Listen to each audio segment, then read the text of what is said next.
పెద్ద ఎత్తున ఆందోళన చేస్తామని తెలియజేస్తాం. అలవరం మండలం బొడసకుర్రు గ్రామంలో గల శ్రీ వెంకటేశ్వర బోట్స్మెన్ మత్స్య సహకార సంఘం ఎన్నికలు ఈ నెల 12వ తేదీన నిర్వహించనున్నారు.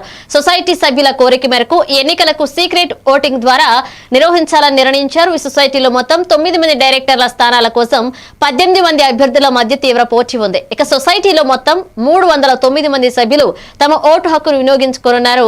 బొడసకుర్రు గ్రామం సమస్యాత్మకమైన గ్రామం కావడంతో ఎన్నికల సందర్భంగా డీఎస్పీ స్థాయిలో పోలీస్ బందోబస్తు ఏర్పాటు చేయాలని జిల్లా కలెక్టర్ ను కోరడం విశేషం. ఎన్నికలకు పరిశీలకులుగా మామిడి కుదురు మండల మత్స్య సహాయ తనిఖీ అధికారి ప్రసాద్ నియామకమయ్యారు. ప్రకారం నన్ను ఎలక్షన్ ఆఫీసర్ గా నియమించి ఉన్నారు. ఈ సొసైటీ ఎలక్షన్స్ అనేవి, కోఆపరేటివ్ సొసైటీ ఎలక్షన్ అనేవి సొసైటీకి ప్రతి 5 సంవత్సరాలకు ఒకసారి జరుపబడతాయి. ఆ 5 సంవత్సరాల తర్వాత ఇవి 3 రకాల పద్ధతుల్లో జరపబడతాయి. ఒకటి వచ్చేసి యునానిమస్ ఏకగ్రీవంగా ఎన్నుకుంటారు.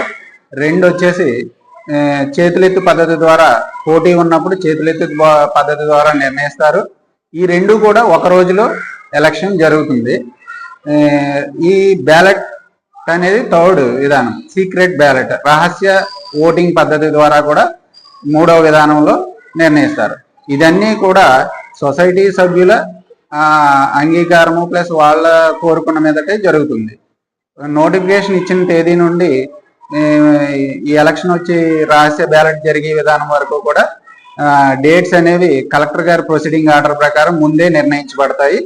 ఆ నిర్ణయం ప్రకారమే ఆ కలెక్టర్ ఆర్డర్ ప్రకారం, కలెక్టర్ గారి జిల్లా కలెక్టర్ గారి ఆర్డర్ ప్రకారం మనకి ఏదైతే డేట్స్ అయితే ఇచ్చారో ఆ డేట్స్ ప్రకారం చేస్తూ ఉన్నాము. ప్రస్తుతం 26వ తారీఖుని నన్ను నియమించడం జరిగింది. 26/9/2025 తారీఖున నన్ను ఎలక్షన్ ఆఫీసర్గా నియమించడం జరిగింది. తర్వాత ఎలక్షన్ నోటిఫికేషన్ అనేది ఇవ్వడం జరిగింది. 26/10/2025 తారీఖున ఎలక్షన్